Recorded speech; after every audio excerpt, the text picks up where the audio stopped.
Money, money, money! Likes, likes, likes. 500% ROI. Plus 4,000 followers. Bro, buy this thing. It has over 9,000 more floppy bytes to accelerate your edge matching than the last version. We turned life into a scoreboard and proceeded to forget what the game is about.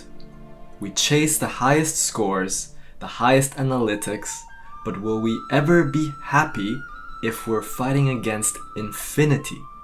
Because indeed, there is no limit to how far you can go.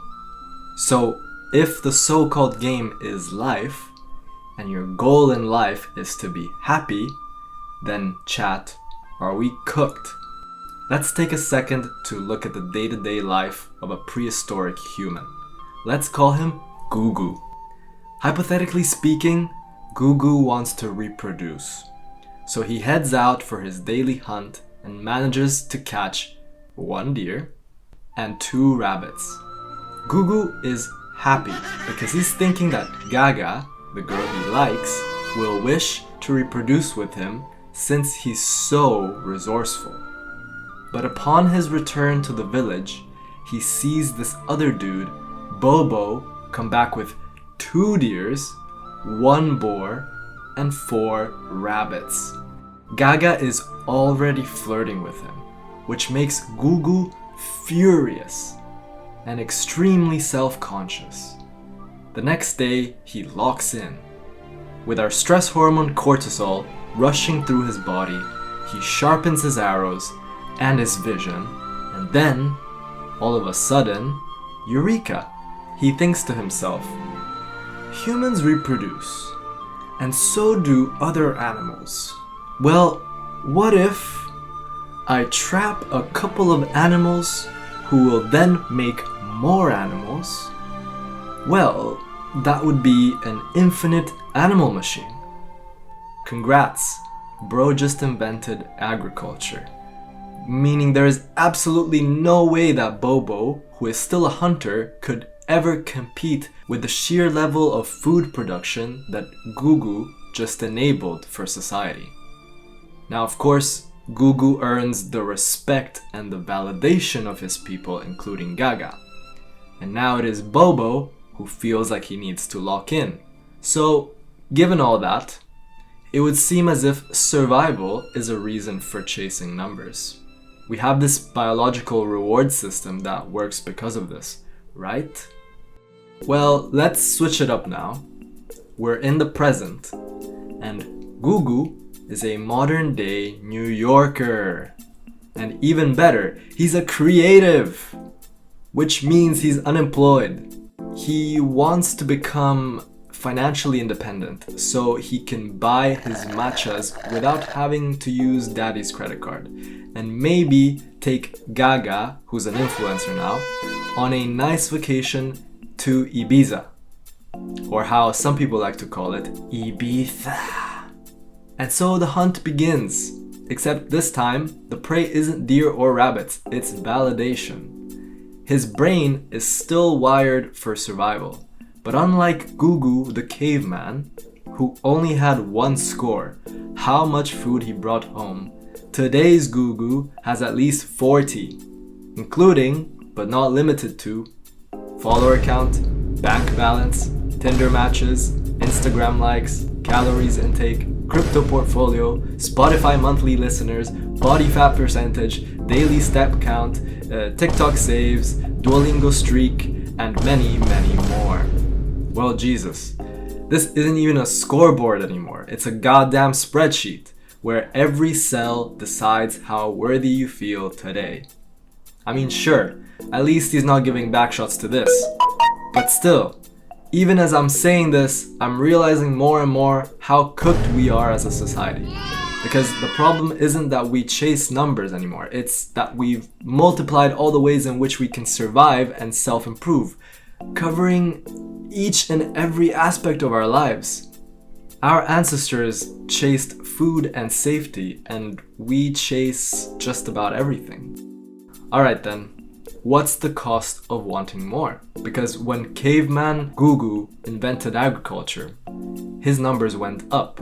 Humanity had more food, and all of a sudden it was easier to survive and therefore easier for us to multiply. Although we did lose a couple of things in exchange for that convenience, which is the need for extreme levels of fitness and sharp vision in order to procure food. Of course, those things were still desirable just as they are today, but it was no longer necessary, because you could be obese or a skinny legend and still live a decent life. Back then, that big technological leap saved us time, energy, and effort for a trade-off which I believe to be a pretty good deal, not gonna lie. But what about now? With the invention of AI and the constant chase for more and more convenience, are we still getting the same good deal on the trade-offs? We are richer than ever, more beautiful than ever, healthier than ever, and smarter than ever, although sometimes I doubt that. Yet, there seems to be a huge tax for having all of that. We think we have freedom, but as AI robots clean our dishes and our asses, we spend that time doom scrolling and comparing ourselves to every other human on Earth. This economic efficiency is plunging us into biological misery.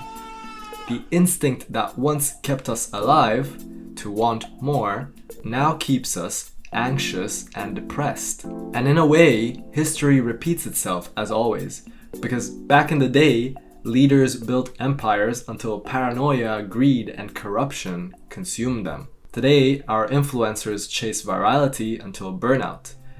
It's essentially the same story over and over again.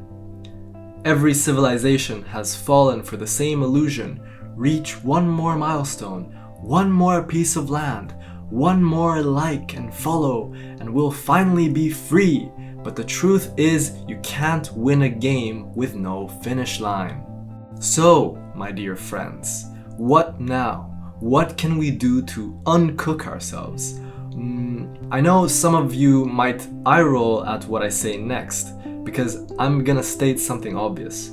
Yet the reality is that most people will finish watching this and go back to the same cycle, because it's so hard to escape, and I'm in the same boat. But maybe it's not that we need to stop chasing entirely. We just need to choose what's worth chasing.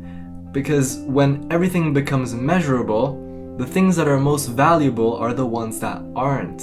For instance, go give a fat kiss on your grandma's forehead, because true love doesn't have analytics. Plant your naked feet on the grass and stare at the sunset, because peace doesn't trend and real fulfillment doesn't need Wi-Fi. You can't precisely quantify how much someone loves you.